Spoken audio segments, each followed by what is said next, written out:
बच्चों, आज हम लोग यूनिट्स एंड मेजरमेंट का 6th लेक्चर देखेंगे। इसमें हम लोग पढ़ेंगे डायमेंशन क्या होता है, डायमेंशनल फार्मूला क्या है, डायमेंशनल एक्सप्रेशन क्या है, डायमेंशनल इक्वेशन क्या है, और जो है इसके बाद इसका एक प्रिंसिपल आपका प्रिंसिपल ऑफ होमोजेनिटी, और साथ ही साथ फिजिकल क्वांटिटीज का डायमेंशन निकालना सीखेंगे। इसमें हम लोग सबसे पहले देखते हैं कि हम लोगों ने पढ़ा है कि 7 फंडामेंटल क्वांटिटी, इसको यूज करते हैं एक्सप्रेस डिराइव्ड क्वांटिटीज। तो सभी डिराइव्ड क्वांटिटीज 7 फंडामेंटल क्वांटिटी के टर्म में लिख सकते हैं। So they are called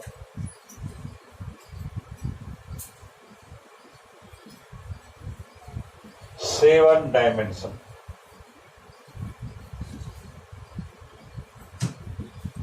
of this physical world।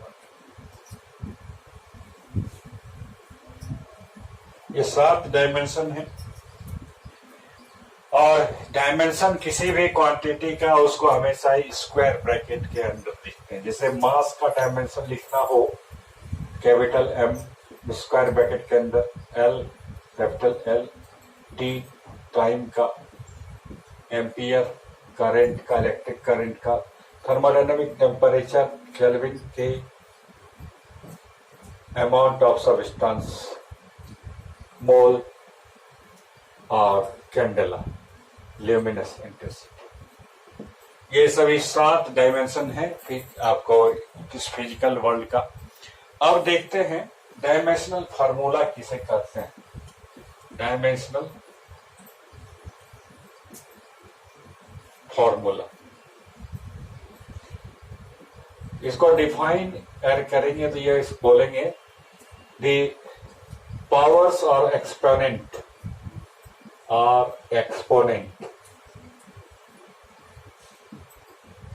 with which fundamental quantities are raised, so उठाते to express any quantity। किसी क्वांटिटी को बताने के लिए फंडामेंटल क्वांटिटी के किस किस पावर का यूज करते हैं। एग्जांपल के तौर पर हम लोग देखते हैं कि स्पीड,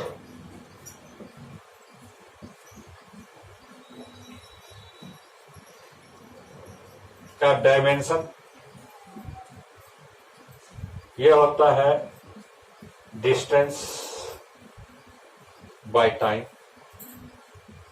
डिस्टेंस का डायमेंशन L और टाइम का dimension T।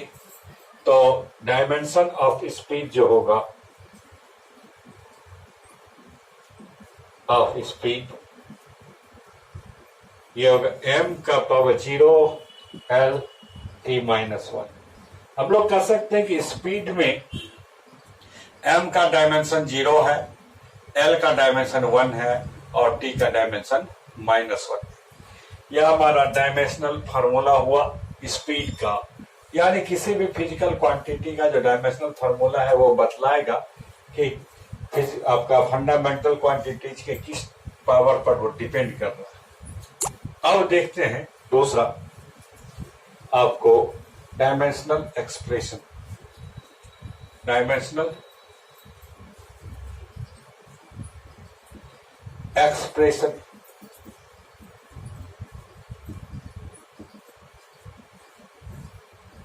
combination of fundamental quantities used expression in the form of in terms of fundamental quantity to express a physical quantity is called its dimensional expression। dimensional expression में होता है the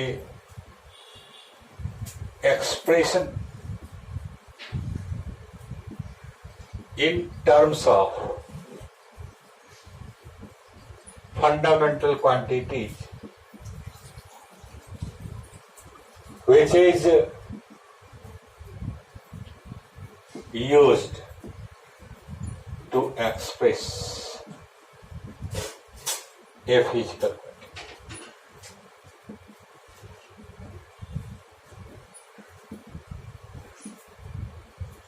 अब हम लोग देखेंगे कि dimensional expression ये हुआ, और एग्जांपल इसलिए हम लोग कह सकते हैं कि स्पीड का डायमेंशनल एक्सप्रेशन जो होगा m0 L_t-1, ये कॉम्बिनेशन है, एक्सप्रेशन है in terms of mass, length and time, जो कि स्पीड को बतलाता है।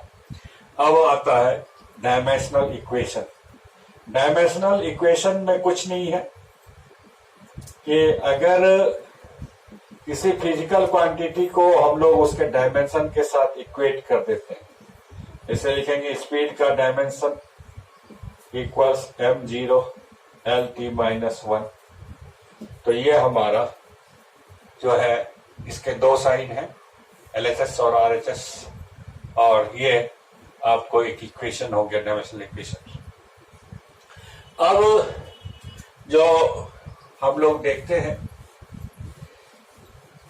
एक बहुत ही वाइटल थ्योरी, आपका प्रिंसिपल जो कि डायमेंशन में हम लोग यूज करते हैं, ये आता है principal of homogeneity. Principal of homogeneity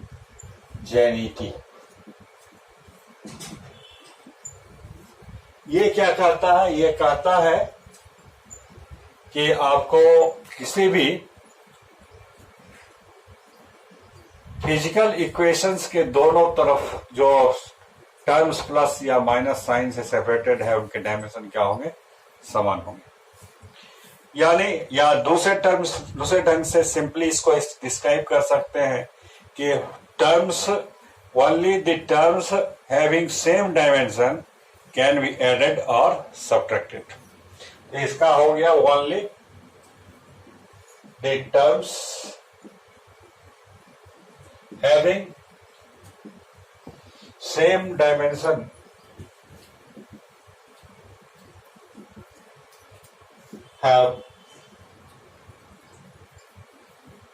can be added or subtracted.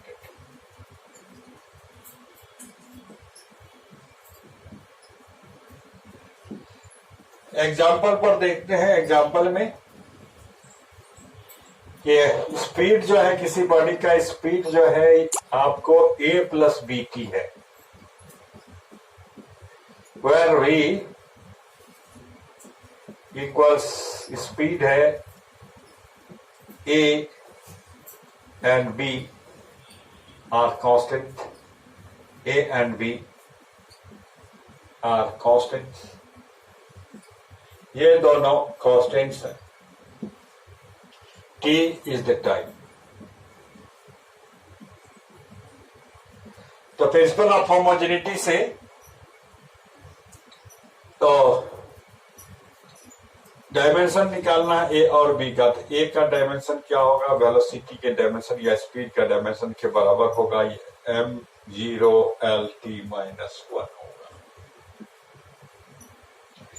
अब देखते हैं स्पीड का ये हो गया। अब ये b इंटू टी, ये भी हमारा प्लस माइनस साइन से सेपरेटेड है, तो ये हो गया हमारा डायमेंशन। इसका स्पीड का होगा L_t-1।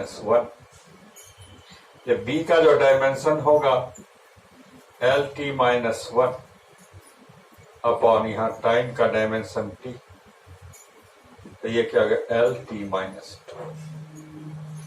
इस तरह से हम लोग उपयोग कर सकते हैं प्रिंसिपल ऑफ होमोजेनिटी का। बहुत ही वाइड यूज है, मैक्सिमम प्रॉब्लम्स डायमेंशन से रिलेटेड इसी तरह से बनता है। सीखेंगे कुछ फिजिकल क्वांटिटीज का डायमेंशन निकालना। तो डायमेंशन निकालने के लिए हम फिजिकल क्वांटिटी का डेफिनेशन मालूम होना चाहिए या उनका रिलेशंस मालूम होना चाहिए दूसरे फिजिकल क्वांटिटीज के साथ। अब देखते हैं डायमेंशनल फार्मूला लिखेंगे और इससे से एसआई यूनिट निकालेंगे। इसमें सबसे पहले देखते हैं आपका मास, length and time.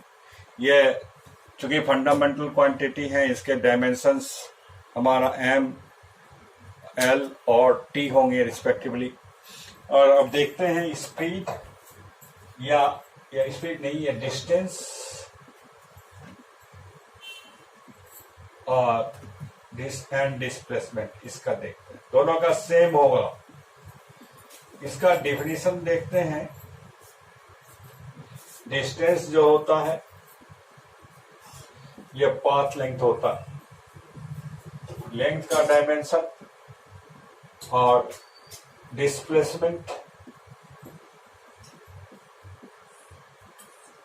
Shortest distance.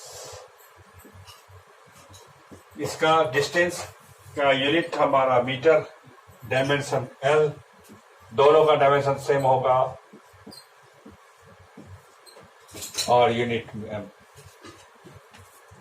अब देखते हैं स्पीड एंड वेलोसिटी, दोनों का डायमेंशन सेम। वेलोसिटी का मैग्नीट्यूड स्पीड होता है, और स्पीड जो होता है distance by time. Distance by time, distance का डायमेंशन एल, टाइम का डायमेंशन टी, ये हो जाए एम एल टी माइनस 1। ये एम 0, एल टी माइनस 1। तो लेंथ ये हमारा मीटर पर सेकेंड हो गया। अब आता है एक्सेलरेशन। एक्सेलरेशन ए, ये change in velocity by change in time. Velocity का डायमेंशन एल टी माइनस 1 और टाइम का टी।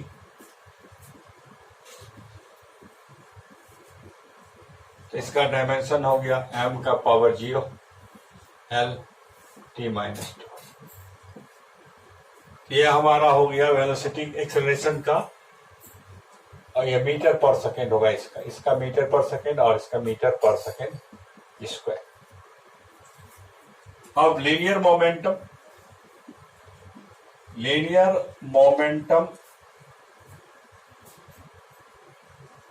इसको हम डिफाइन करते हैं क्वांटिटी ऑफ मोशन। किसी बॉडी के साथ जितना होता है, ये product of mass and velocity के बराबर होता है। दोनों पर डिपेंड करता है, मास पर और वेलोसिटी पर, और इसका वैल्यू होता है product of mass and velocity का। तो इसलिए इसका डायमेंशन जो होगा मास और वेलोसिटी का डायमेंशन का मल्टीप्लिकेशन से मिलेगा। इसका यूनिट हो जाएगा केजी, मीटर पर सेकेंड। फोर्स का लिए हम एक रिलेशन लिखते हैं, F equals M into A. Mass, A acceleration. Mass का डायमेंशन m, एक्सेलरेशन का dimension M L T minus 2। ये हो गया केजी मीटर पर सेकेंड स्क्वायर। अब देखते हैं आगे और सारे क्वांटिटी का। वर्क, एनर्जी, पावर, इन सभी का। तो एनर्जी जो होता है कैपेसिटी टू डू वर्क, मतलब एनर्जी और वर्क एक दूसरे में कन्वर्ट किया जा सकता है। दोनों का डायमेंशन सेम होगा, वर्क एंड एनर्जी। दोनों का डायमेंशन सेम होगा। वर्क का डिफिनीशन जो होता है ये फोर्स और डिस्प्लेसमेंट का डॉट प्रोडक्ट के बराबर होता है, या सिंपली बोलने के लिए हम लोग कह सकते हैं दोनों के प्रोडक्ट के इक्वल होता है। तो यहां से हम देखेंगे यह हमारा प्रोडक्ट का इक्वल हुआ, तो ये वर्क डन, फोर्स का एम एल टी माइनस 2, और ये आपका डिस्प्लेसमेंट का एल। तो ml स्क्वायर t माइनस 2। इसको केजी मीटर पर सेकेंड स्क्वायर बोले, केजी मीटर स्क्वायर पर सेकेंड स्क्वायर। इसको जूल बोलेंगे, जूल। अब आता है पावर का। पावर जो होता है डिफिनेशन से वर्क डन पर ए टाइम है, P इक्वल्स W/T। तो ml स्क्वायर t माइनस 2 और t से डिवाइड कर देंगे, ml square t minus 3 kg metre square पर सेकेंड क्यूब। इसको कॉल्ड जो है वाट। यह हमारा पावर हो गया। अब आता है रोटेशनल क्वांटिटी में, एंगुलर क्वांटिटी में। ये plane angle, angle theta, theta equals L/R। किसी आर्क का रेडियस R होता है और L आर्क लेंथ, तो दोनों लेंथ है, दोनों का dimension length length, ratio of same dimension. ये dimension same quantity dimensionless. ये इसका यूनिट जो होता है रेडियन होता है। ये जो हमारा प्लेन एंगल है और सॉलिड एंगल है, यह डायमेंशन लेस होता है, लेकिन इसके यूनिट होते हैं। ये आपका प्लेन एंगल का यह यूनिट रेडियन और जो है सॉलिड एंगल का स्टेरेडियन। इस तरह से देखते हैं आप एंगुलर वेलोसिटी,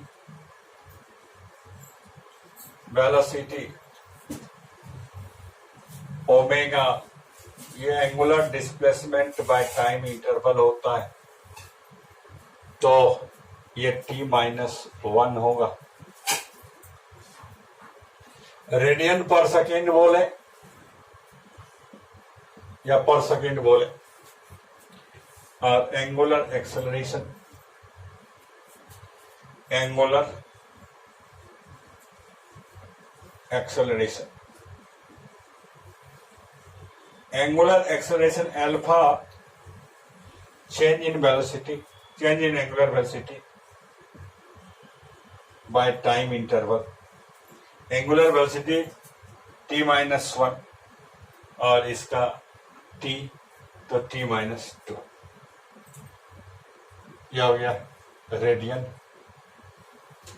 पर second square. Moment of inertia, moment of inertia translational inertia motion में इनर्शिया होता है, मास पर डिपेंड करता है। Greater is the mass, greater is the inertia. और इसका काउंटर पार्ट जो होता है रोटेशनल मोशन में, उसको मोमेंट ऑफ इनर्शिया कहते हैं। तो मोमेंट ऑफ इनर्शिया जो होता है किसी भी एक्सिस ऑफ रोटेशन के अबाउट। मान लेते हैं एक पार्टिकल, इसका मास m है और इसका एक्सिस से परपेंडिकुलर डिस्टेंस d है, तो मोमेंट ऑफ इनर्शिया होगा md²। देयरफॉर इसका डायमेंशन जो होगा ml² होगा, ये kg मीटर स्क्वायर। अब आता है एंगुलर मोमेंटम। एंगुलर मोमेंटम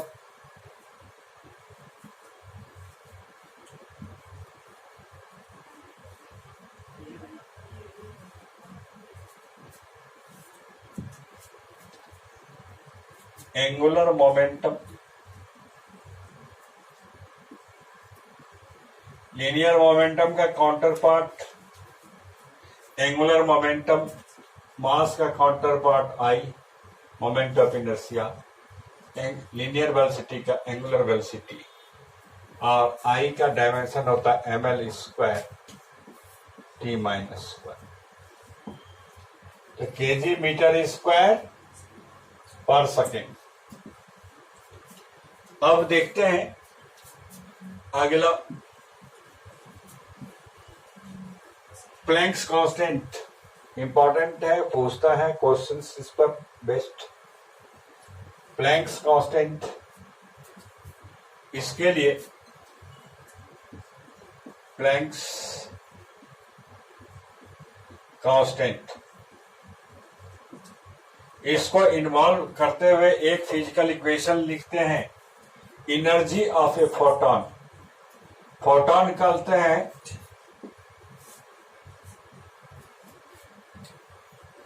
कि ये बहुत सारे सिचुएशंस में आपको लाइट को पैकेट्स ऑफ एनर्जी यानी फोटॉन समझाया जाता है।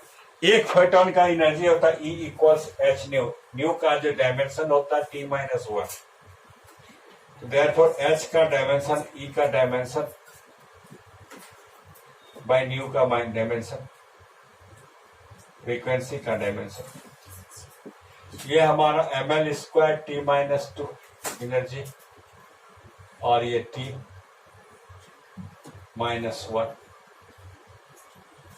फ्रीक्वेंसी का, ये हो गया ml square T-1 kg metre square पर सेकेंड। इसका मतलब ये हुआ कि एंगुलर मोमेंटम और प्लैंक्स कांस्टेंट का डायमेंशन क्या होता है, सेम होता है। अब देखते हैं अगला, टॉर्क। टॉर्क देखते हैं कि टॉर्क क्या होता है। टॉर्क जो होता है, आप turning effect of force, force का काउंटर पार्ट रोटेशनल मोशन में, tau equals I alpha, I का डायमेंशन ml स्क्वायर और अल्फा का T-2 ml square T-2 kg metre per square पर सेकेंड स्क्वायर। इसका जो डायमेंशन हुआ टॉर्क का डायमेंशन, और वर्क और एनर्जी का भी डायमेंशन क्या हो गया, सेम हो गया। अब देखते हैं universal constant of gravitation, G, universal constant of gravitation. तो न्यूटन्स लॉ ऑफ ग्रेविटेशन से देखते हैं, F equals G m1 m2 by r square. इसलिए G का जो डायमेंशन होगा, फोर्स का डायमेंशन, r स्क्वायर का डायमेंशन, और m1 और m2 का डायमेंशन।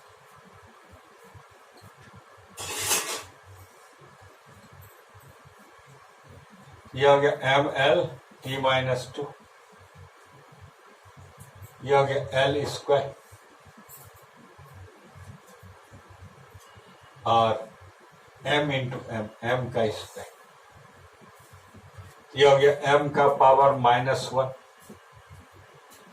l क्यू T-2, यह हो गया kg पर kg मीटर क्यू पर सेकेंड स्क्वायर। यह हमारा यूनिवर्सल कांस्टेंट ऑफ ग्रेविटेशन का डायमेंशन हुआ। अब आ जाते हैं इलेक्ट्रिक चार्ज।